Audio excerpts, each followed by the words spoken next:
Tout le monde, on attend juste quelques invités nous rejoignent et on va commencer prochainement. Merci.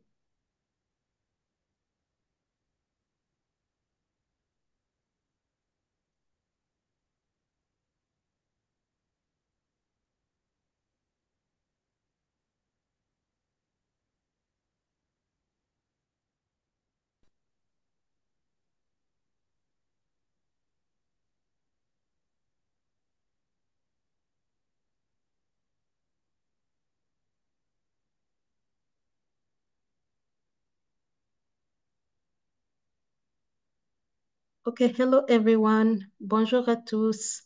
Happy Black History Month. Thank you very much for joining us today for our webinar, Diverse Narrative, a dialogue on Black journalists in Canadian media. My name is Aisha Toure. I'm the Director of African Programs at Journalists for Human Rights. Since 2002, JHR has worked in over 32 countries in Africa, the Middle East, and North America, empowering local journalists to highlight the experiences, aspirations, and challenges faced by their respective communities. At the core of our work is the desire to center voices that have been historically marginalized or silenced. We truly believe in the transformative power of good journalism to help marginalized community reclaim their narrative, assert their rights, and speak truth to power. In Canada, Black journalists play a vital role in promoting their community's narrative sovereignty, challenging misrepresentation, and empowering Black communities to define themselves. We're here today to discuss the essential role that Black journalists play within the Canadian media sector and the challenges they face, as well as their achievement. I want to express my heartfelt gratitude to our moderator, panelists, and each of you for being part of this vital conversation. We are currently live on YouTube and across Journalists for Human Rights channel. This is a fantastic opportunity for those of you who didn't register to still be part of the conversation. Please take a moment to share this live event within your network. Let's spread the word and ensure that as many people as possible can benefit from the insight and discussion taking place today. This event will not have been possible without the generous support of the Canadian Race Relations Foundation and Canadaland. Now I'd like to ask Mohamed Hassim, the Executive Director of the Canadian Race Relations Foundation, to share his remark with us. Thank you so much. Thank you so much for everyone to come together. My name is Mohamed Hashim. I'm the Executive Director of the Canadian Race Relations Foundation. And I'm speaking to you from the traditional territories of the Mississaugas, the Credit First Nation here in Toronto, also under Treaty 13 land. We're in such an important time when the voices of journalists are ever so vital to the functioning of our democracy. But more so, and even in particular, the voices of diverse the voices of diverse journalists in the newsroom are so important. Pasent Matar wrote a seminal piece in the Walrus a few years ago, where she argued that the lens of fairness and neutrality within the reporting of news was a standard held in a way that silenced some voices and provided safety to others, and that those decisions were in many ways based on race and were racist. Today, in this polarized world, we need real truth tellers, even when it is uncomfortable, because without you, the writing is right in front of us. We are entering a world of disinformation, misinformation, and common beliefs that are absorbed through political intent versus fact. We need you more than ever. So thank you for coming together for this important event, and for all of you who are looking to build your professional voices. Don't linger from the industry in the face of layoffs or other things, but rather look for the opportunities and create your own if you need to. But let's make sure truth is told and that everyone's truths are told. So thank you very much for having me, and we look forward to this amazing event. And also a big thank you to Canadaland, as well as Journalists for Human Rights, for partnering with us. This is a phenomenal opportunity, so thank you. Thank you very much, Mohamed. Now I would like to introduce our host for this discussion, Adrian Warehood. Adrian brings a wealth of experience to our discussion with over 25 years in journalism, including significant roles at CBC Ottawa. Adrian is currently an associate professor at Carleton School of Journalism and Communication, and also a valued board member at Journalism for Human Rights. Thank you very much, Adrian, for joining us today, and over to you. Okay, well, thanks so much, Aisha, for that very kind introduction. Good afternoon, everyone. Welcome to Diverse Narratives, a dialogue on Black journalists in Canadian media. We are thrilled to have you join us for what promises to be a very important conversation as part of our celebration of Black History Month. This event is brought to you by Journalists for Human Rights in partnership with Canadaland and the Canadian Race Relations Foundation. Our goal today is to explore the experiences, achievements, and challenges faced by Black journalists in Canadian media. And we've assembled a distinguished group of panelists to achieve just that. First, we are honored to have Angeline Francis, a multimedia team editor at the Toronto Star, where she focuses on video production. Angeline's journalism career is marked by her dedication to reporting on equity and inequality issues, with a particular emphasis on race. Her work as a video producer for Maclean's magazine and as co-host of the HuffPost Canada's award-winning podcast, Born and Raised, has significantly affected Canadian media. In 2021, Angeline's contributions were recognized as she was named one of WXN's top 100 powerful women in Canada. Next, we welcome Amara Bangura, the Director of Operations at Journalists for Human Rights, who brings a wealth of international experience to this panel.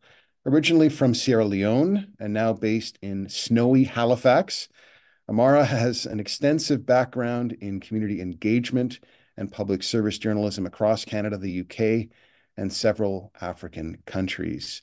He has over 15 years of experience, including work with the BBC, JHR, and community broadcasters. Amara specializes in governance, conflicts, human rights, and health-related emergency reporting. He has had a long-standing commitment to empowering underserved communities and telling their stories. And finally, joining us in about 20 minutes will be Nathan Downer, the co-anchor of Toronto's most watched local newscast, CTV News at noon, and also CTV News at 6.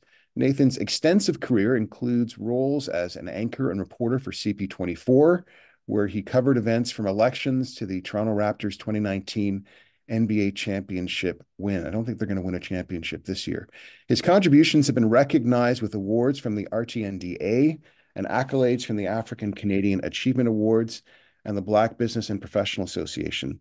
Nathan's dedication to informing, engaging, and communicating with the community through his work and charity involvement showcases his commitment to journalism and social impact. So those are our panelists. And today we're going to dive into the indispensable role that Black journalists play in enriching our media landscape with diverse perspectives and stories. We aim to celebrate their successes and address the hurdles they encounter in their professional journeys. So I thought I would start with Angeline. And the question is this, Angeline, in your experience, how do Black journalists influence the representation of Black communities in Canadian media? I think that whenever you have people who are members of a community, their stories come up more and are pitched more often, they're acknowledged more, and I think they're covered with a better perspective, having had a whole life and a whole breadth of experience and a whole rapport with different community members, and knowledge, I think, of all the different work that's been done over the years. So I think that there absolutely needs to be Black journalists in newsrooms all over this country, just because we have more things coming through our head that are related to Black Canadians and Black people who are living in these communities. And we definitely do improve, I think, the frequency with which our stories are told, and then the quality of that reporting too. And so the expertise that these journalists have matters. Yeah, absolutely. Absolutely. I think it takes a lot of time to learn those things on the fly. And when I was covering equity issues, I think that's part of the reason I focused a lot on Black stories and stories that were related to women. And I did my best to tell stories from other communities that I'm not part of.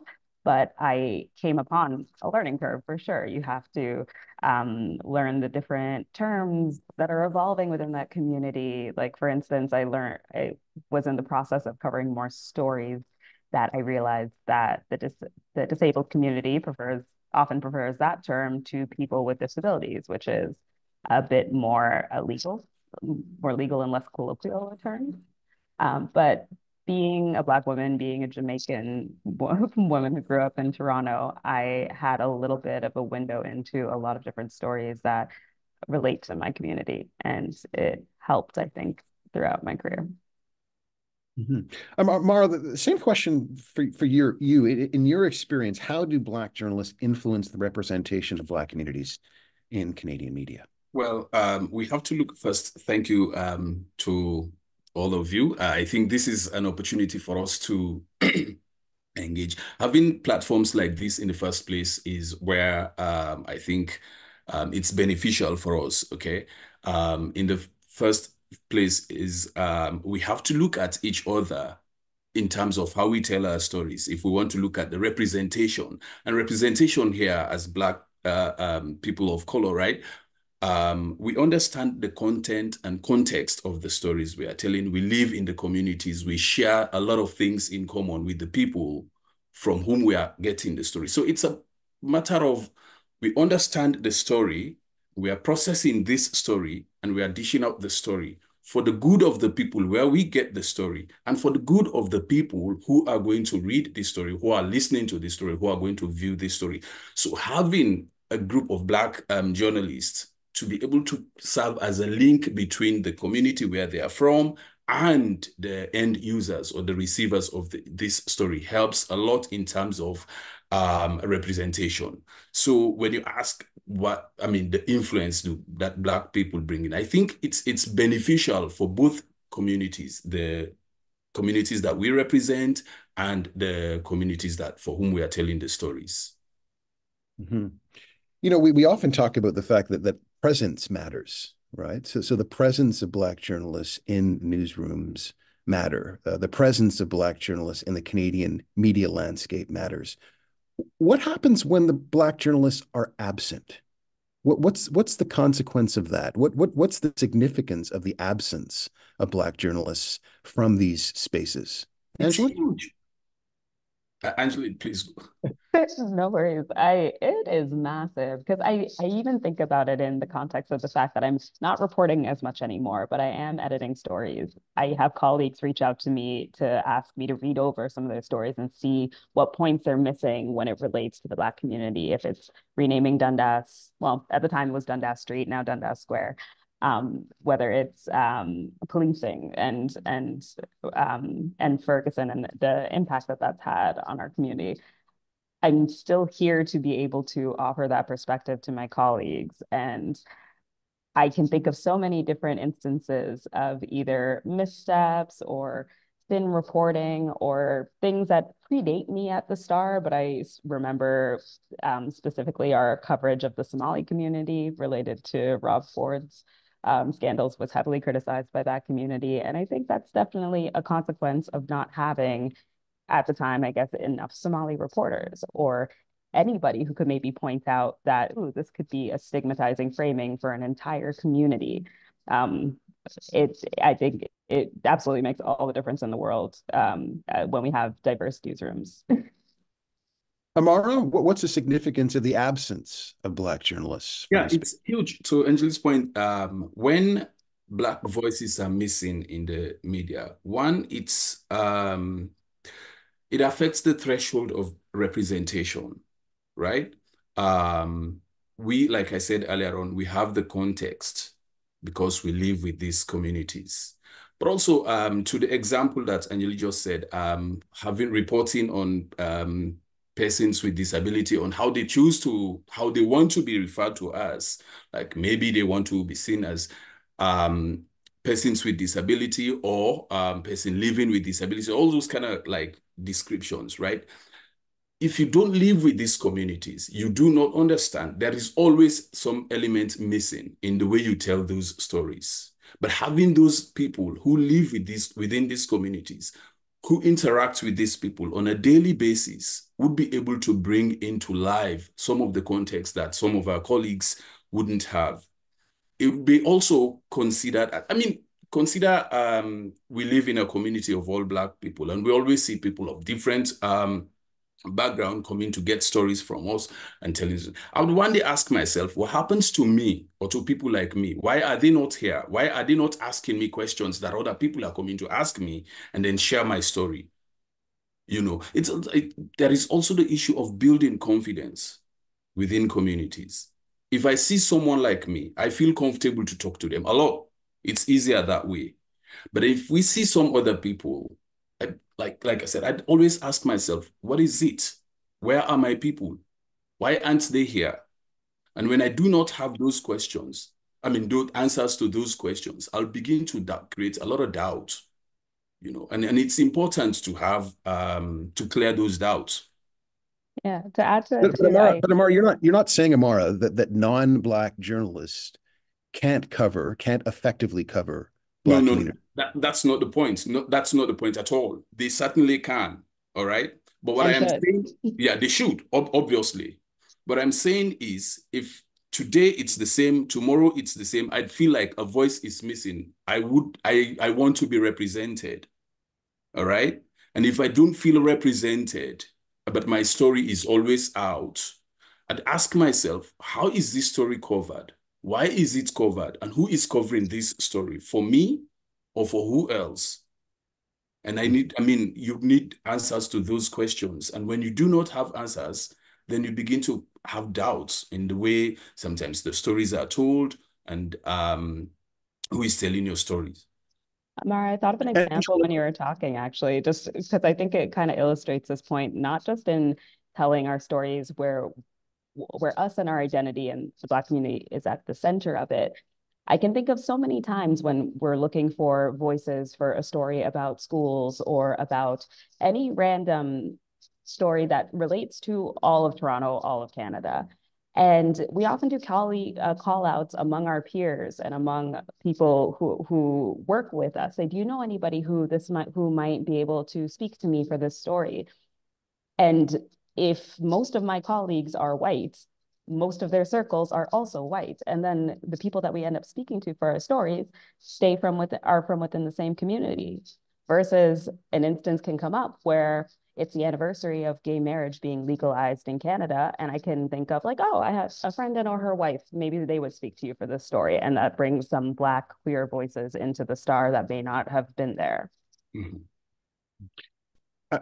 I'm very pleased to say that Nathan Downer from CTV, the co-anchor of the CTV News at noon and CTV News at 6, has joined us. Nathan, thanks so much for coming on board. Good to see you. It's a pleasure. It's great to finally chat with you. I'm a fan of your work. Oh, you're very kind. You're very kind. Nathan, you know, the question that we're addressing right now is the significance of the presence of Black journalists in our newsroom and in the Canadian media landscape. So the significance of the presence and also the significance of the absence of Black journalists. Can you address that? Man, I got to say the questions, first of all, I'm so glad I'm here. It's a pleasure. I love being Black and I love working in the news business. As far as addressing the importance of Black journalists, it's vital. We have a different lens. And I think our role is to look at everything and make sure that we are not promoting stereotypes oftentimes, or not using language that we don't use in other stories. So I think for me, I would say when you're in the business, as you all know, if you're in it, you have to be prepared to realize that you can encounter racism at any point, any day, at any time. And it might not happen for weeks, and then it might happen suddenly. It could be in a story that you're looking at. It could be in a way that something is written. It could be an interaction with a colleague. It could be multiple things that arise. So you just have to prepare for that among every other thing that you prepare for as a journalist. Nathan, can you bring us into the CTV Toronto newsroom and tell us, give us a concrete example of how the particular lens that you look at the world through made a difference and had an effect on the way in which maybe a story was told, or maybe how a story was not told? Great. So I could go on and on, Adrian. So I'll go with one. Bruce McArthur, he's a serial killer, and he's caught. And every time we do a news story about him, we show Facebook photos of Bruce McArthur, not a mugshot, just Facebook photos. You would think this guy himself was a victim because of the photos that we're showing. Fine. We show a black suspect, and it's an automatic mugshot. The question viewers have, anyone who's conscious, why aren't we showing the mugshot for this white victim, but when it's a black victim, the mugshot is there? Where are the Facebook photos? So I went to management and said, we need to have some sort of policy. There's got to be consistency. I'm not saying it has to change for black people. It's got to be the same. That's all we're asking for, consistency. So in other words, if we're going to show a black suspect, I want to see Facebook photos, characterize them as a human being, as we do with a serial killer. And if we don't have a mugshot for Bruce McArthur or any other suspect, we need to somewhere on our screen note that police have not provided a mugshot. And if we don't do that, the perception people have is we are making a conscious decision to not show a mugshot. So what we need is a mugshot policy. And this was something I took right to management and something that we've actually changed. Another thing when it comes to mugshots, and I say that because oftentimes black people are overrepresented in our prison system, and we are more likely to be charged by police. So there's a greater chance for a black male to even have a mugshot. We're showing mugshots of black victims oftentimes. These are victims of crime. Why are we showing a mugshot of something that happened maybe 20 years ago? So what I've basically said is, look, if there's a suspect out there who's been captured and is not a threat to the public, no more mugshots. There are news agencies that have what are called mugshot policies. So they are not going to show a mugshot of anybody unless it's necessary, unless they are a threat to the public. Part of the problem in the society that we live in is there's a stigma specifically around black men, that they're violent. And oftentimes the media perpetuates that stereotype. So what I try to do is to eliminate that. That's one example. I'll give you another example. Let's say someone has a mental health episode, and they could be black, or let's say they're black, and police arrive, something happens, and there's a shooting. Police have shot someone who had an episode, and there's a press release from police, and they say that there was an altercation. But you talk to the family, and they tell you a different story. How are we going to write this story? Are we going to simply say that there was an altercation? Well, altercation suggests that there was a fight. So what we have to do, just one simple thing, is just change the wording. It's an interaction. Oftentimes I've had to say we can't confirm an altercation. That suggests there was a fight. Change that word to interaction. There was an interaction because we don't know what really happened. So what we have to do, or what I do on a daily basis, with joy and glee, by the way, is make sure that we're being fair and impartial with our stories and with our wording.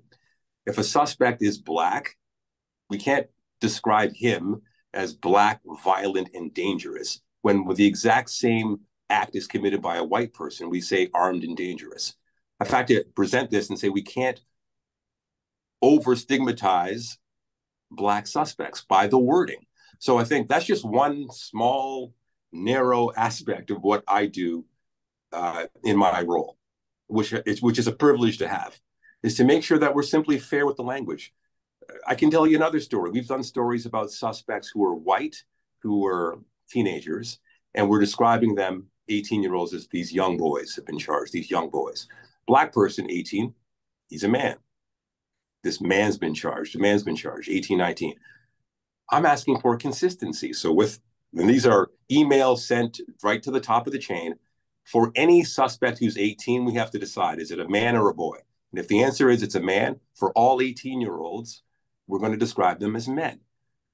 But these are the things that they don't have the same lens that I have. And sometimes they might not see it. And they're accustomed to doing it in a certain way as far as the writing goes. So that's just a few examples of what we can all do, or what I do on a daily basis that I see all the time. And again, we can go on, and I'll tell you, I can go on and on, Adrian. We're going to come back to you. I'll tell you another story. I saw this just a few days ago. There was a story about these 5 white hockey players that played from the World Junior team that had been arrested. And I was watching another news agency cover it. And I'm watching this interview taking place. And the expert said, hey, when it comes to sexual assault in athletes, typically we see Black athletes, people like Mike Tyson and Kobe Bryant.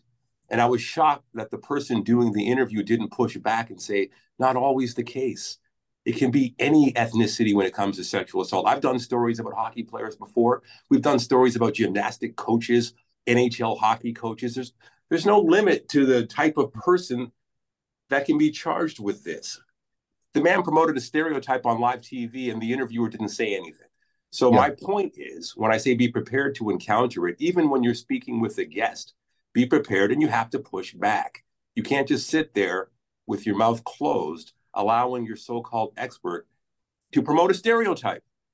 Right. These are the things that happen sometimes on a daily basis. Sometimes you don't see it for weeks, but these are the things that can happen. And what I think is, for me, most important is getting policy changed. And I've said this over, whenever I get asked to be on, the CTV fireside chat, my first thought is I don't want to chat.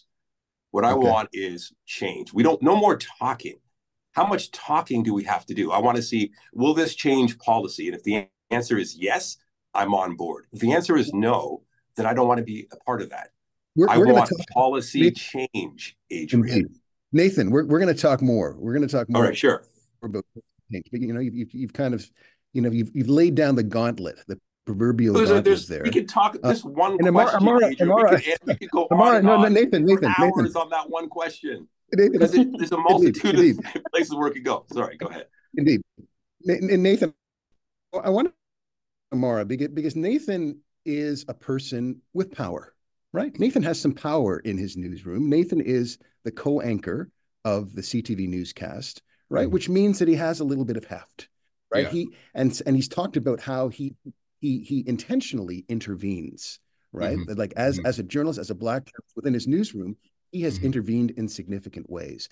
I want to ask you this question. What do you see as being the role of the Black journalist in Canada, right? What should be the kind of raison d'etre of the Black journalist? Yeah, I think Nathan touched on that. Sometimes just raising a voice when you see things going the wrong way, it's important. Like you said, you don't need to sit and wait for someone to correct your story, to correct an idea that you already know it's going wrong. For Nathan, he has the power to raise his voice. I'd encourage every other Black journalist. You may not have Nathan's power, but if you are in the newsroom or wherever you find yourself, it's important to find your place and be able to raise a voice. Just feel comfortable. You may be challenged in many ways, but it's important to be able to find that space and raise a voice. Correct issues before they go too wrong. They could go wrong, but before they go too wrong, be sure to find a space and raise that voice. I'll give you an example, and similar to what Nathan said. I didn't have much power, but when the Ebola outbreak hit my country, I returned to Sierra Leone to report on that. The reporting was completely different, and I got a lot of calls from Canadian journalists who were like, asking for the story. We want this story. How many people have died today? How many people have died today? All right. And every day I was telling people, this number of people died, this number of people died, this number of people died. But it got to a point I realized that why are people just interested in the number of people that have died? What about local initiatives that have been taken to prevent or stop the Ebola from spreading? And at that point, because I thought like, you know what, I'm just going to say this and I'm going to continue with this anymore. So that was myself using my power to say, no, I'm not going to do this any further. And it's just as simple as that. I know there are other challenges there, but say no when it's no. When you feel uncomfortable, when you see things going the way you feel it's you have been misrepresented, or your community is being misrepresented. And I looked at some of the stories that were being told of the Ebola outbreak, and I was like, this is not the story, but I understand this is what you want as a story. The only power that I had then was to say no. And I ended it right there. Right? So again, I'd encourage, it's a challenge, but I'd encourage people to raise a voice. And if you can't, you raise a voice and you find yourself in a situation, it's okay to say no. Yeah.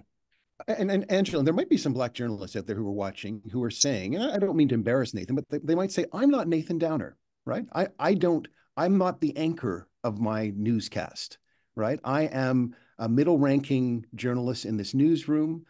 What can I do as a Black journalist? What would you say to that person? Well, I think that we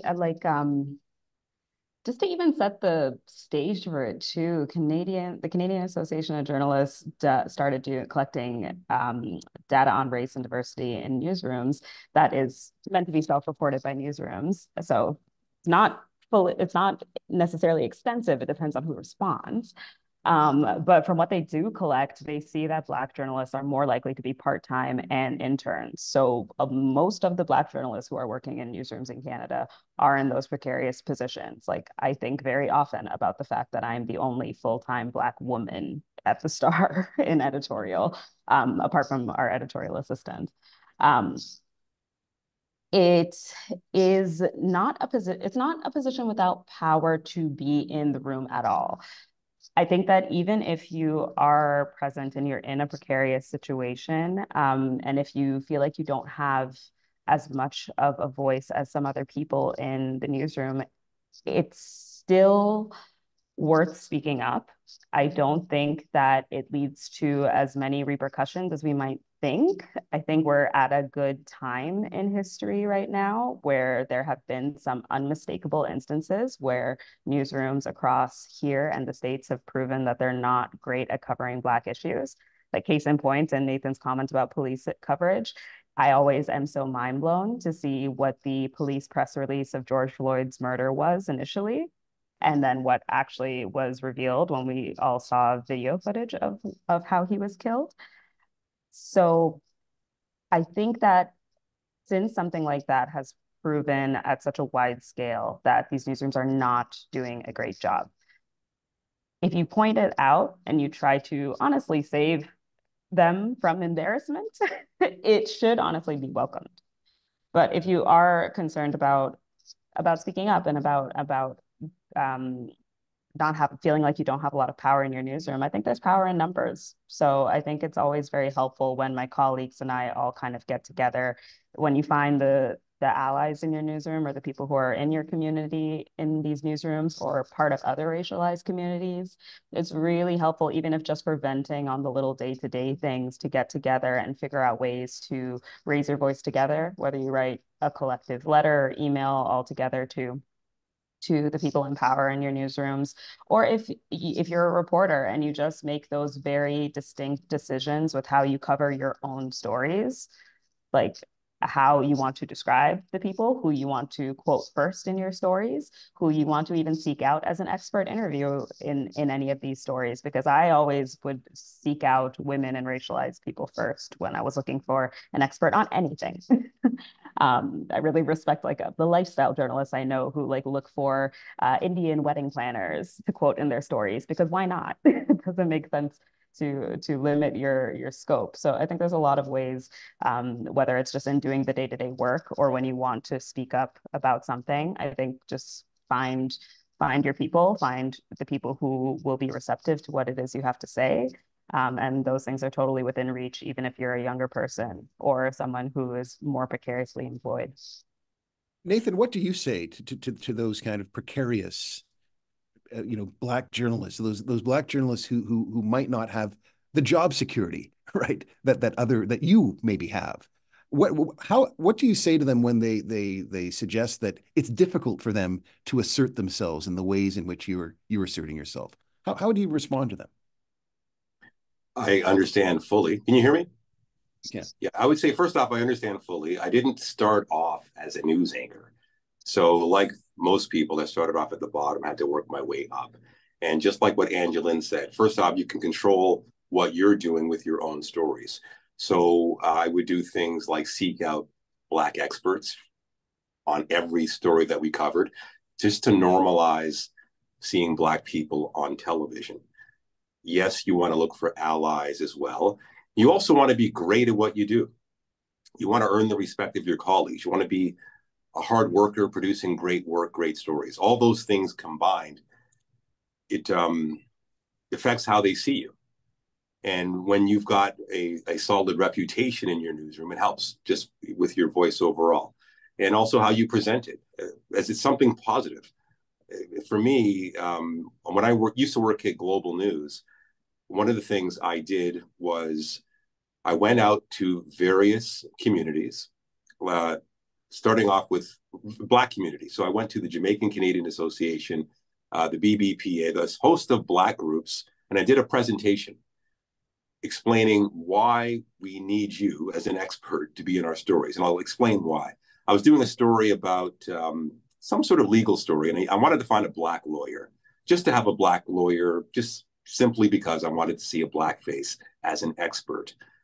Too often in the news, we see Blacks as victims, but not as experts, not as heroes, not as just people in the street, taxpayers, etc.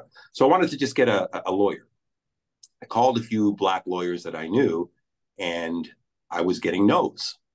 No, can't do this, no, sorry, can't make it. And I would call lawyers from other communities, and I would get an immediate yes. So what I realized was I didn't blame them, but I thought, let me do a better job explaining what's involved. So I did a presentation for the Canadian Association of Black Lawyers on my own. And I explained, when you get a call from the media, here's how it works. We're not asking you to comment on your own case specifically. We're simply asking you to interpret the law. So if a bus drives by and splashes me with water, can I sue the transit authority? Do I have a case? Can I have them clean my laundry? We just want to get your professional opinion as a lawyer. And here's what other people have done. And then I actually showed a few stories showing what the lawyer's role is, how long the interview is, where we can do the interview, and how you can benefit from it, and how lawyers were putting those interviews on their website and how it helped them generate business. So sometimes it just could be us. We might have to reach out and maybe go above and beyond to explain what the role is. But that was something that didn't require management. It didn't require me to be in a position of power. I was a reporter, but I thought, hey, I'm going to reach out to various communities to beef up my Rolodex so that when I'm doing a story about health, we can find a Black doctor. If we're doing a story about anything, you can get a Black expert, and let's beef up the Rolodex. My boss, a news director, was so impressed when I told him what I was doing. He suggested other ethnic groups get approached, and it became this huge initiative for everyone, South Asian, Asian, Indigenous, every community you can think of, reach out, explain what we do, and beef up our Rolodex, because it just makes us all do a better job of reflecting our viewers. And that's what we're trying to do, is a smart business decision to reach out to various communities. You got to stay connected and to get their contact information. Again, these were things that I started off myself with little to no power, because I understand what it's like when you're in a newsroom and someone who doesn't look like you is pitching a story, telling you what your angle is, saying, go to this community and this is how they feel, when you know it's not true. But when they do tell me, hey, do a weather story or do a story and get people's reaction to FIFA coming, I can go to a Black neighborhood and talk to Black business owners. You don't only have to go there when this perception is, oh, this is a Black story, so go to the Black community. Go on any story. Jane and Finch gets weather. I've had to say this to my news director. They get weather at Jane and Finch. Do your weather story from there. And they laughed and said, you're right. There's all kinds of things that we can do without, I would say, without having a lot of power. But we do have power. You're working in this business.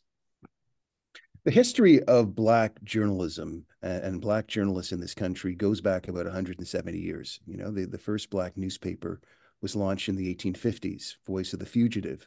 We know that Marianne Shadd Carey, you know, started the Provincial Freeman.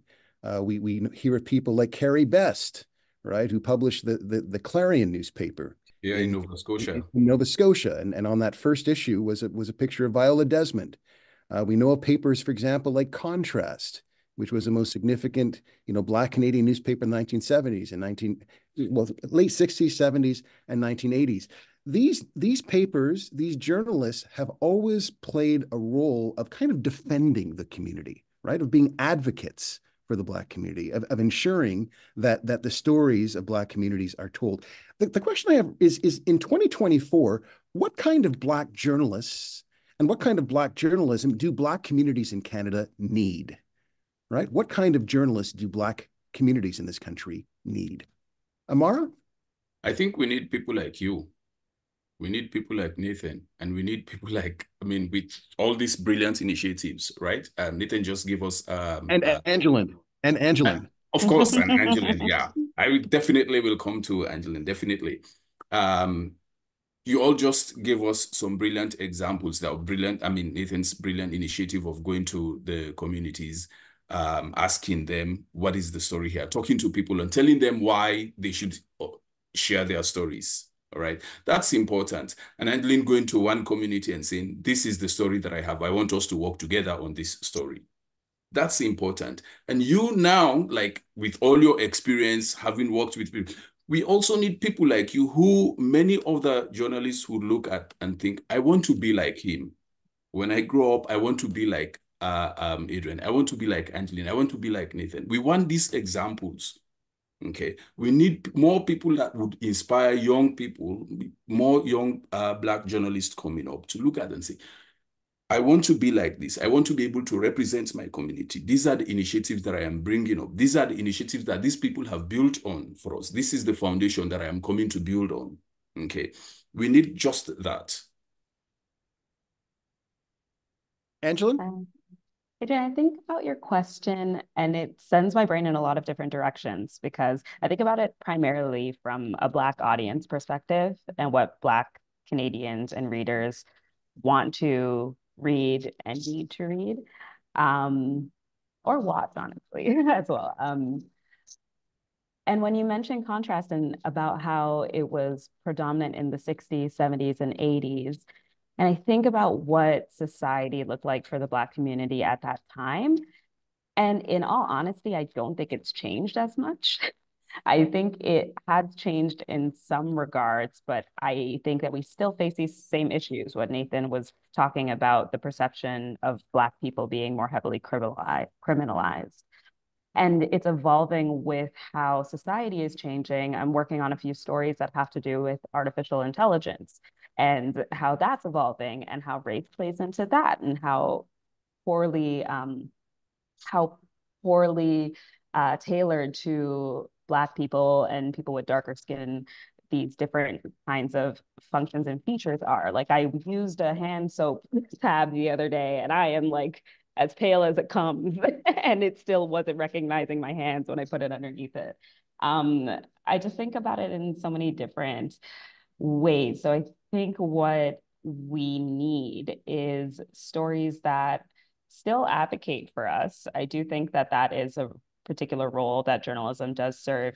And I would love for the industry to better serve that function by not pretending that that's not part of what we do to an extent. I think when we get so wrapped up in the idea of objectivity, just displaying the facts as it comes, that is an element, and fairness is always going to be an element of what we do. But I think that the reason we do stories is because we think it's important. And I think if you think it's important and you wanted something to be affected as a result of the story, that is a bit of a form of advocacy. So I think that that function still exists. I think that we need to think about ways to engage Black audiences from mainstream news organizations. I mean, that's where Nathan and I both work. And it feels like our readership and the people who will pay to watch or have a cable channel in order to watch the news, it feels like we still kind of primarily target white Canadians as opposed to Black Canadians. And I think we need to challenge ourselves more to tell stories that are relevant to Black communities, that advocate on behalf of Black communities, and that can reach Black communities. And with all of that, considering different class elements that are within that community. Because when you're spending an hour and a half on the TTC commuting to work, how do we reach the people who have to spend that time and spend a lot of their time working? How do we reach them and have them spend a little bit of that precious time reading our publications and watching our stations? Like, all of these things I think need to be at the forefront when we think about how we're connecting with Black communities. Nathan, the same question for you. What kind of Black journalists do Black communities in Canada need? Ones that are connected to the community. So it could be something as simple as reading papers that are owned by Black people and going to events, just being out there and being accessible. You can't just sort of close yourself off to the Black community and then say that you're going to somehow represent them. And also understanding that you can't do everything. I work at a mainstream large news station. So we are not necessarily doing a lot of stories about individuals. Not that many. Most of our stories are the big ones. What happened at Queen's Park? What happened at City Hall? So what I try to do, because I'm not doing stories anymore, is making sure that you see a lot of Black representation in the stories with the experts that you see, even in the graphics. We've done stories where, you'll see me at the anchor desk and you'll see a picture of people behind me. We could be doing a story about an increase in taxes and you're showing business owners, or we're doing a story about COVID and we're seeing maybe doctors. The graphics, I'd say before I got here, were mainly white. I've had to go to management and say, you got to diversify the graphics that are behind me. It needs to look like Toronto. We need to see brown. We need to see Black. We need to see women. We can't just show white men as doctors. So that's just one thing. So I think for me, it's not just telling one story every once in a while. And that's what we sort of do at my shop. One story every once in a while isn't enough. For me, representation is in every story, every opportunity you possibly get, you're putting Black representation in there. And that could be graphics, it could be experts, it could be the neighborhood, it could be the streeters, the people that you're talking to.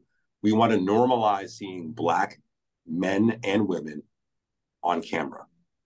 We can't only show them in one criminalized role, which was too. There was a time when Black people would cringe when they see a Black person on television, thinking, oh, shoot. Hopefully that has changed. And that's what we try to do. I'll give you another example.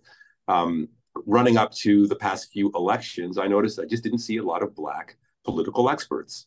And the response I got was, well, we can't find them. I can find them.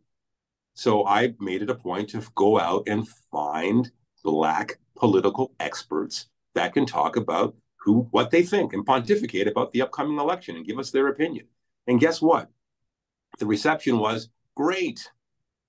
In our business, a lot of times there isn't a lot of time to find someone. But when you have people who are media ready and you've got a phone number and they know how it works, I'm seeing people that I've picked out being used often now in television, here on CTV and also on CBC and other networks. And that's just a success. Yeah, I take that with pride when I see people that I've found who are now seen on television on a regular basis leading up to an election, giving us their opinion. So what is our role? I think our role is to stay connected, but also take the initiative, take it upon yourself and connect and find the experts and get them on camera. Speaking of our business, this is a difficult time for the journalism industry. The media industry this is an industry in crisis. We've seen in the last couple of weeks, the slashing that took place, with Bell Media, like the owner of CTV, right? Getting rid of lots and lots of journalists and hundreds of journalists. CBC has also announced cuts. We're seeing cuts in other newspapers, other media platforms across the country. And so there might be some young people who aspire to be journalists, young Black journalists out there who are saying, is this really the industry for me? I'm not sure if I will be able to secure a livelihood if I enter into this space. There are a lot of parents out there who are at this moment, discouraging maybe their students from going to Carleton University, right? Or because they're going to say, don't go to Carleton's J School. You're not going to get a job if you go down that path. So the question, Angeline, is what are some emerging opportunities that might exist for Black journalists in this particular moment? Are there opportunities for Black journalists? This is hard. This is a very hard one. And I talked to a lot of university classes and college classes about the industry, and it's definitely a hard time. But I find it funny because I think that mantra of it being a hard time has been ongoing since 2008. It definitely is what I was told when I was graduating school and went to TMU for J school. I kept hearing about how competitive the industry is and how challenging it can be. And I kind of think of all of my classmates who I graduated with, and it's a mix. There are a lot of people who pursued journalism and a lot of people who pursued communications or teaching or different industries entirely. But I think that it served as a really good base education. Regardless, you learn to be a really good communicator, a really succinct storyteller. And those skills, I think, are really transferable. But for myself, at least, like since I went into this industry with that warning that, oh, it's so competitive and it's so insecure these days, I think when you're young is a great time to take risks anyway and pursue these different avenues of life. I went into this industry thinking that, okay, well, I still want to do it. I want to try it. I want to say I've done it. And if I want to do something else, I'll do something else. So I wouldn't take it as a means for young people to be discouraged, because I've also had the pleasure of connecting with different Black women writers in this industry who don't do this full time, but have made it a point to freelance and do different kinds of arts coverage and music coverage, and maintain that consistency alongside doing other work. So I think that there's different ways to pursue this as a career, and it doesn't have to be a full-time one. It doesn't have to be in Canada. I've also seen really cool stories of people who have made this kind of an international job and maybe relocated to Kenya to be a photojournalist and work on freelance in a place where the cost of living is lower. I think that it is a industry, like you said, that is in crisis. But there are a lot of smaller, also new upstarts. I think it was called the New Republic or something like that. I came across one that was founded by, I think, the daughter of Google, of a Google executive who formed this company that tells stories about tech as it affects different countries around the world. So what's the story of how tech is evolving in China, in India, in Africa? All these different kinds of opportunities I think are coming up, because I think people recognize that this industry, the world would be a dire place if this industry just up and disappeared. and we're seeing how that's come up. It's been fascinating to me pretty much entering this industry at a time where the president of the United States was on the news constantly saying that the news was fake. And how that's really impacted trust in our industry. So it's a volatile time, but I don't think that the dream is lost for young journalists who want to pursue this and want to tell stories from their community. And I think this whole discussion, we've talked about why it's important that Black journalists still are able to enter this industry and find support in doing so. If I could just jump in there, right? I think that's a really interesting question. And like you rightly said, it's an industry in crisis. People are losing their jobs every other day. But we have to think about this in a different way. Does this mean we should give up? Certainly no, I'm not. And I wouldn't encourage anyone to give up, because we still have our stories that we need to tell. We need to be able to tell the stories from our communities. But what can we do about this? When I look at even those of us seated here, I feel there is a lot that we have to share. If I want, like, looking at Angeline here, a video team editor, right? I want you to mentor me on that. I want to be able to see someone that I could provide mentorship for me. I want to be able to go to Angela and say, hey, I know you have this skill. Can you mentor me on this? What can I learn from you? What is the business like? How can I develop myself, my skill, to be able to share stories from my community? From my community. I want to be able to come to you, Adrian, like, you are a professor at this university. Let's talk about what the business is like. Let's talk about this industry. What are the opportunities there? What mentorship can you provide for me? All right. It's the same thing for Nathan. So I wouldn't entirely just say, I'm not going to give up. And I wouldn't encourage anyone to give up. What I would encourage every other Black journalist to do is let's have conversation with our senior colleagues, people who already are in the business. What are the opportunities there? How can I explore some of these opportunities? How can I develop my skills? How can I tell these stories from my community using the skills that I get from XYZ? So I do think there is an opportunity there. Even though things are challenging, it's tough. It's a business that is in crisis, but we also need to engage others and see what opportunities that are there. And mentorship could be the way to take that approach. Nathan, how can young, emerging Black journalists take advantage of some of those opportunities that might exist within the Canadian media landscape? I guess, like what Angeline said, when I was coming into the business 20 years ago plus, I was told it was shrinking. And I was told that, there's already a Black man on TV and, one's enough. That was sort of the attitude that some people had. But my attitude was, and this is the attitude that you should have, the business needs you. You're unique. You've got your own lived experience. You've got all of the tools that you bring to the table. The business needs you, and you got to have a passion for it. So the advice I would give to someone new trying to break in, learn everything. Okay, when I was coming up, I worked in radio, I'd worked in print, writing for a magazine, and I'd done some television as well. And when I finally got in with a news director and we had a conversation about what do you want to do, I told him I want to master the media art. I want to do everything, not just one thing. And he says, really, you sound like me. This is an old white man. And he says, you sound like me when I was your age. I'm like, great.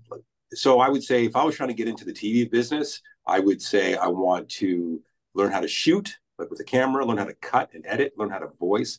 You want to learn how to do as much as you can, do everything. Also, when you get a break, make your deadlines, be reliable, be punctual, be easy to work with, increase your viability, make it so that they cannot imagine not having you there. Don't just do the bare minimum. So do as much as you can so that you're doing everything you can to secure your spot.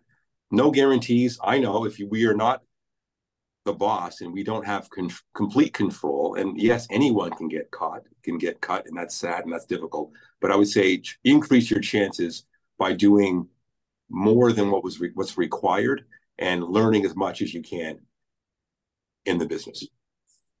I want to switch gears a little bit because we're living in dark times right now. We're living in a very, very difficult, geopolitical moment. Black journalists, Black Canadian journalists have always played an outsized role in telling stories about international affairs, whether it was the role that Black journalists played during the apartheid years in South Africa. We know that since the massacre of over 1,000 mainly Jewish Israelis on October 7th, we've seen the slaughter of some 30,000 Palestinians, and about 12,000 of whom are children, right? And I'm curious as to what you see as being the role of Black Canadian journalists in the war that's happening in Palestine right now. So maybe I can begin with you, Nathan. I think the role that I have is the same role that anyone should have, to be fair, impartial, and to present the information. If you watch our newscast, everything you just said, Adrian, you'll see in our newscast. You have to attribute, of course. If this is coming from officials in Gaza, you got to put that in your newscast. So you just have to make sure that you're covering both sides of this controversial, sensitive issue but you're including it. You're not covering something or not covering another side. You're including it in the newscast. So I'd say your job as a journalist, period, is to make sure you cover both sides of this conflict. Are you confident that journalists in this country have been telling the story effectively of what's going on in Palestine? Well, there's always room for improvement, but I'll say this. This is the first time we've covered anything where no one's happy. The reaction we get from the Jewish community oftentimes is critical. The reaction we get from the Palestinian community oftentimes is critical. And that's a good thing. There's no side in this conflict that is happy with media coverage right now, because it's very, very controversial, and it's very difficult to be perfectly, to make everyone happy. So the fact that neither side is really happy, I think is a good thing. I'm proud of the coverage that we've been given, because we're showing, if there's a protest, we're showing it, and we're doing the interviews on either side. And if something happens in the Middle East, we're showing it and we're presenting it. Amara, so there you go. Amara, what do you see? What do you see as being the role of Black journalists in this particular instance? And maybe to counter Nathan a little bit, not everyone would necessarily say that it's controversial what's going on. I'm curious about what I mean is the reaction that people have to it. I mean, the way it's presented, it can be a trigger. So you see the way that people are reacting to the way the story is presented. I'm not saying what is happening is controversial, but the way it's being presented, the UN, what they've had to say, the way that is covered. There are so many aspects to this. To say that it's not controversial, you can play with the language in any way you'd like, but it's a very sensitive topic. It's been that way, come on, for decades, not just today, but it's been that way for quite a long time. So it's a challenge. Amara, do Black journalists have a particular role to play in telling the story of the war, Israel's war in Palestine right now? I think every journalist have a role to play in telling the stories coming from that part of the world. If I go there to tell a story, or if I go to tell a story, I go to tell the story.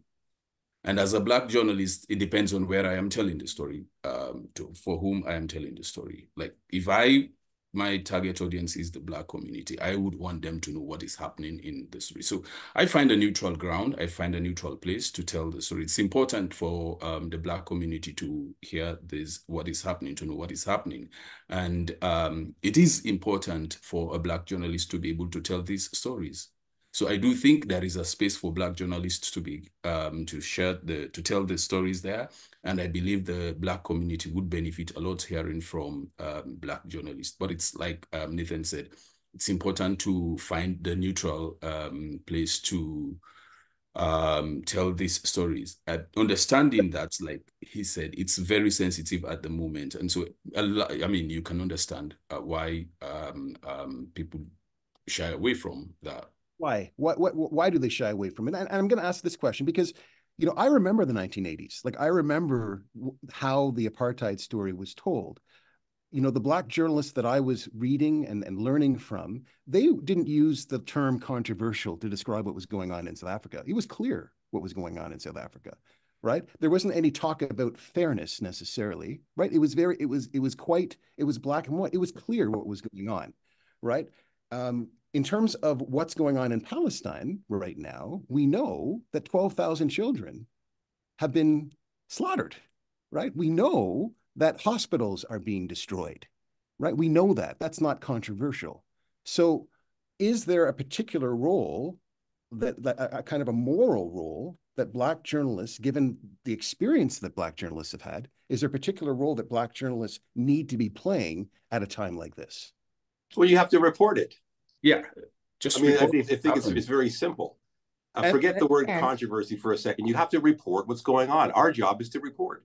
And we do that every single day, reporting. I do have a few thoughts on this, honestly. And maybe I could start by actually framing it in just a couple of adjacent stories before I get into actually the question of what is on the table. I remember when I was in my undergraduate degree in journalism, And I was actually considering whether I wanted to enter the industry at all, but there was a book that I came across that was called Kill the Messenger. It's not the one that's about the crack epidemic in the States. It's written by, I believe, an Armenian professor, and it examines the role of journalism in the media, or journalism across history, fairly recent history, and how media has either helped end moments of human suffering or contributed to it. And every chapter was a different case study. So they went through Rwanda, they went through Bosnia, they went through the Holocaust, they went through the workers' movement in Mexico. I think it was Zapatistas was what they were called. They went through climate change as well. And I found the climate change chapter particularly interesting as an example of the time when journalism has both sides an issue when that isn't what we should have done.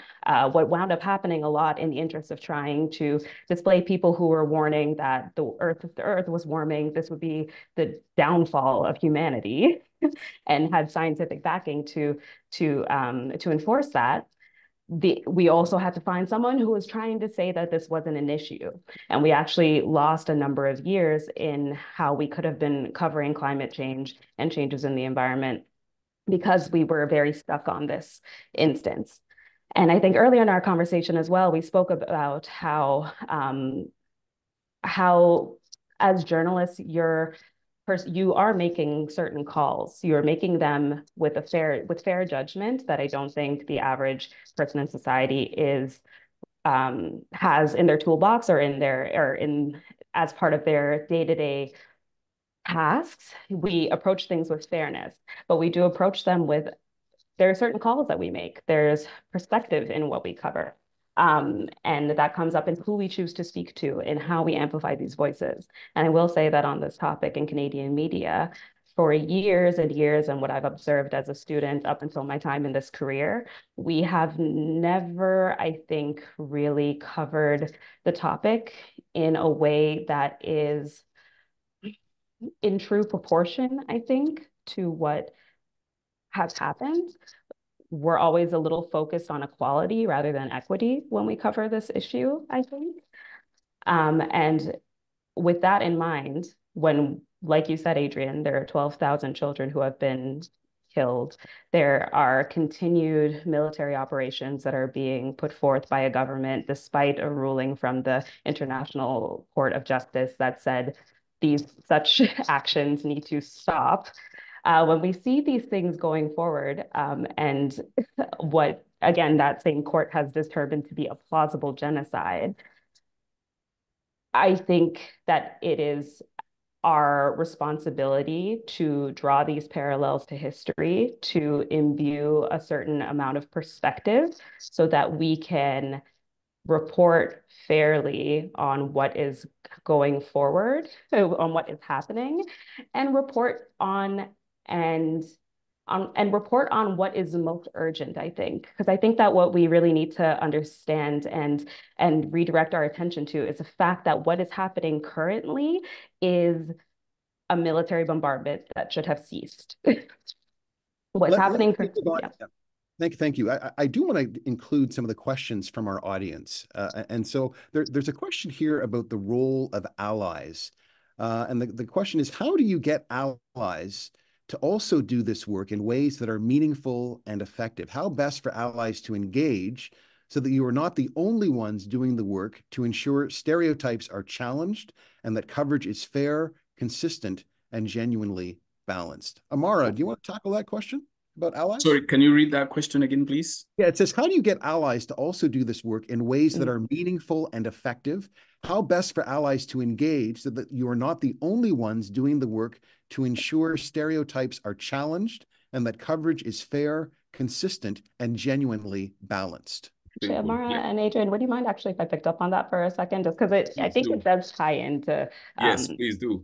It ties into, I think, what we were just speaking about, because as Black people, we are not Palestinian and we are not Jewish or Israeli, but it's a matter of, serving a bit of the position of an ally, I think, when it relates to the story that's going on in Palestine. So our role in coverage there, I think, is to offer our perspective to senior leadership and to raise our voice, I think, when it may feel intimidating or challenging for people who are directly involved in that community to raise it.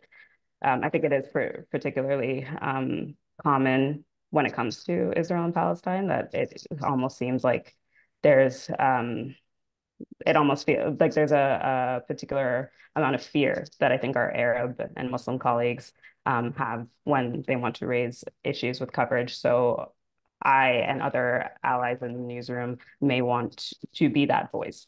And I think the question was really about the challenges, and thank you for that answer, Angeline. But I think the question was really about the challenges that Black journalists are facing within the Canadian media landscape, and the role that allies of the Black community or allies of Black journalists could be playing in trying to advance the cause of Black journalists. And there's a parallel there, I think. So I think that comes from, I mean, I comment all the time, or not all the time, but when I came into the Star, I got this job because there was a manager who sought me out. There was a manager who said, we don't have enough diverse perspectives in this newsroom. Jobs come up so infrequently, and I'm going to seek out and find different younger voices from racialized communities who can come out here. And this is a white man. And as a result, I was hired, and so was another white woman alongside me who had a lot of international experience, and a Muslim woman who wears a hijab. And these new perspectives were brought into that newsroom because this person spoke up and tried to make that a priority in the hiring process. So that's one instance in which I think it needs to just be at the forefront of our colleagues who are not Black in these newsrooms to advocate for us to be hired, to advocate for our stories to be covered, to cover our stories themselves and be okay with potentially making a mistake, and as opposed to just not touching the story with a 10-foot pole. Those are just some small ways, I think, that I would appreciate allyship in this industry. I think if I can chime in as well. I'll just... Go ahead. Oh, thanks. Go ahead, yeah, I was just going to say, my answer to that is, let's learn together.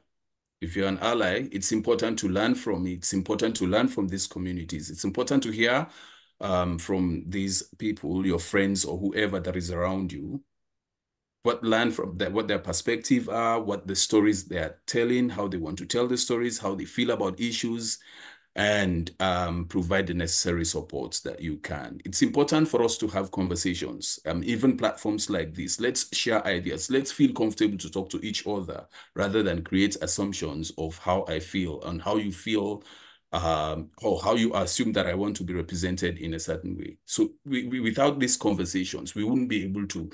But however, whatever allyship you want to create, right? If we do not have this conversation, there is always going to be either mistake A, mistake B, or stuff like that. So it's important to learn from each other. It's important to have this conversation. Understand how I feel about things, and I understand how you feel about things, and then we can start from that. Nathan? I'm just going to add everything that you both said. And also, for me, it's just positive feedback. If an ally or someone does a story that I think does a great job as far as representation, or is fair, or I love the coverage, or I love seeing the diversity in the story in multiple ways, I will give them feedback and say, that was fantastic. That's what we're talking about. You hit the nail on the head. That's what we're looking for in the Black community and in the BIPOC community. Keep it up. Because sometimes maybe you need a little bit of guidance. But so in part, positive feedback, and also conversations. People you talk to in the newsroom or wherever you work, eventually you should know who your allies are. And then you work with them, and hopefully you can share some ideas. We have a question from my hometown, Ottawa, from Sarah Onyango, a great community leader in Ottawa for 3 decades now. And Sarah asked this, she says, Nathan talked about tips he provides to Black experts whom he engages for his coverage. But do the panelists have advice for people in the Black community trying to pitch stories and events to mainstream media? Yeah, send me an email or give me your card. Tell me what the story is. So yeah, send me an email. You have to reach out. I've said this to friends of mine who have stories. Don't just target one media outlet, target all of them. You don't know what they're covering that day, and that might be the story that they're looking for. But what I also try to stress is I would rather see you on my newscast once a week than once every few months with a story.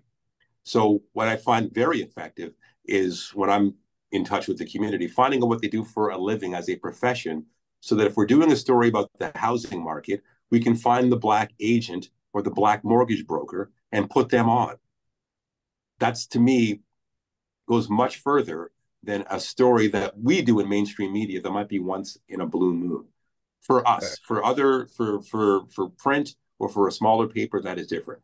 But send me an email, send me a DM. Part of our job as a reporter or an anchor is being connected to the public, period, especially your own community. Angela? I think sometimes this comes down to, kind of understanding how newsrooms work and how different publications work and what they would be looking for. So I find a lot that at print publications, we don't always do a lot of event-based coverage. So I think in pitching a story, whether it's a story that you want to tell or a story that you're hoping to have covered, you have to think, I think, about what larger message is coming alongside this story. If you can offer potential people to speak to outside of whoever is just involved with the immediate community event. I could think of an organization whose team I think does this really well. It's the Holland Bloor View Clinic, I believe.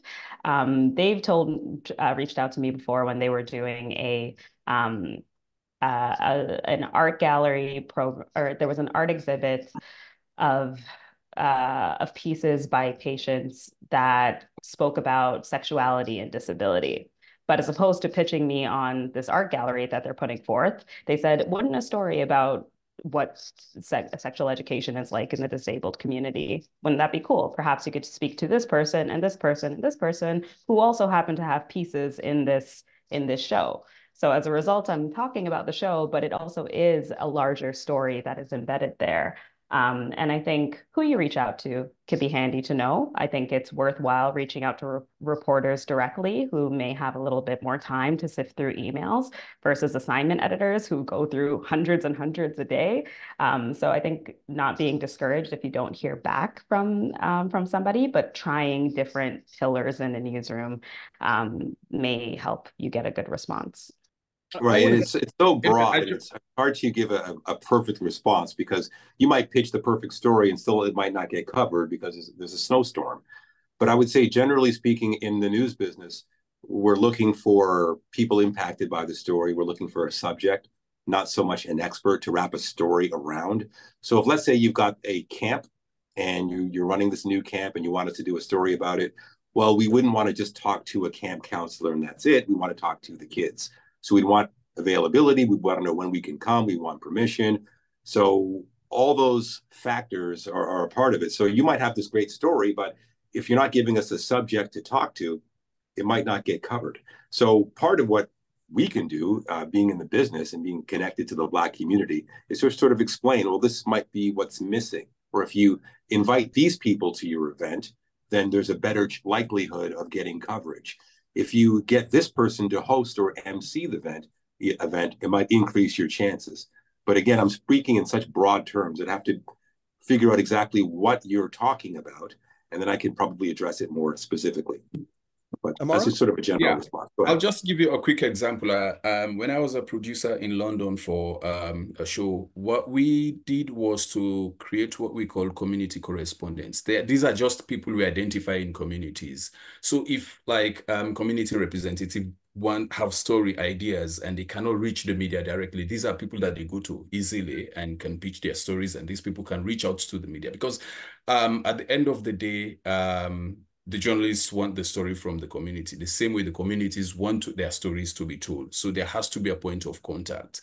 So having this community correspondent or whatever community point of contact also helps in addressing that a lot. And we did that and it worked for us. So I do believe if some Canadian media thinks about this and try to take that approach, it could work.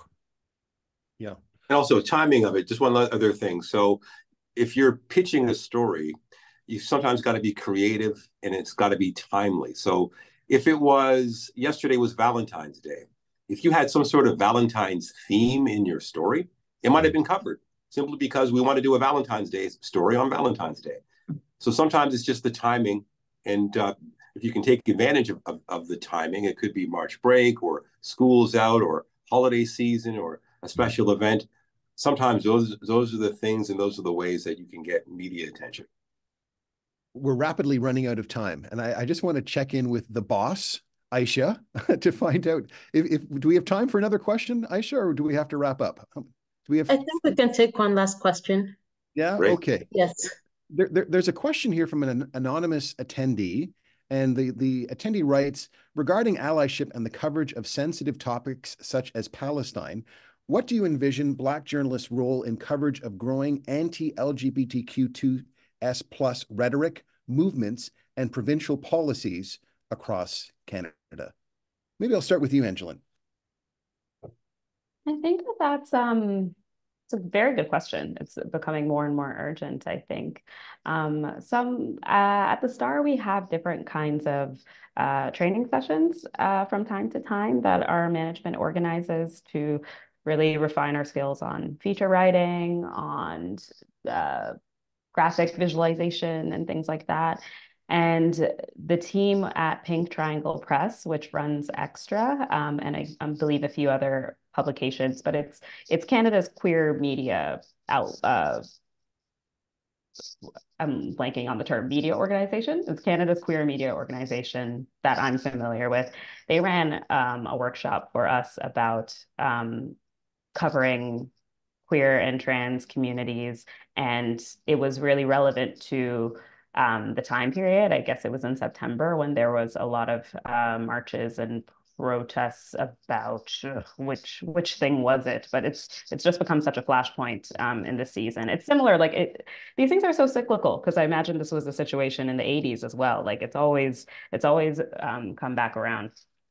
But they were able to give a number of our reporters a workshop to make sure that our coverage, to spot issues that we in our past coverage and how to correct it going forward, and how to work with interviews with different people, because again, we're telling a bunch of different perspectives on this story. So how to properly frame things as opinions, which are based in facts, or beliefs, which are beliefs. It was a really, I think, illuminating workshop that I think other media outlets should seek out. And for just the average Black reporter or somebody covering this, there are queer people in our community. So it's not even necessarily a form of allyship. It is a form of representing the Black community in all of its breadth. So it is absolutely something we should be covering. You know, what I think the last 90 odd minutes has demonstrated is that we need to convene. We need to commune more. We need more of these kinds of conversations, these gatherings. Thank you all. You know, thank you, Nathan. Thank you, Angeline. Thank you, Amara, for a very enriching, a very provocative, heartfelt conversation. I hope that the audience has benefited from this as much as I have. So thank you for your contributions. But more importantly, thank you for your work. Right? Thank you for intervening on behalf of our communities. Thank you for asserting yourselves. Thank you for taking up space, right? Thank you for being the leaders that you are, you know, and I know that for a generation of young, aspiring Black journalists, the three of you set the standard, right? And people are watching you and hoping to model their own careers on yours. So thank you so much for joining us. And I'm going to pass the mic, the proverbial mic, over to Aisha. Thank you very much, Adrian. What an insightful conversation. I really enjoyed every minute of it. I would like to extend my deepest gratitude for our distinguished panelists, you as well, Adrian, and Mohammed Hashim, for their invaluable contribution. A heartfelt thank you to the Canadian Race Relations Foundation and Canadaland for their partnership and unwavering support, and also thanks to CCR Solution for their technical support. Finally, journalists are instrumental to building a just society. Please consider supporting journalists working in some of the toughest environments worldwide. You can make a tax-deductible donation by scanning the QR code provided or visiting our website at www.jhr.ca/donation. Your contribution makes a world of difference to us and to journalists risking their safety for the truth. Thank you, everyone, and I hope you enjoy the rest of your day.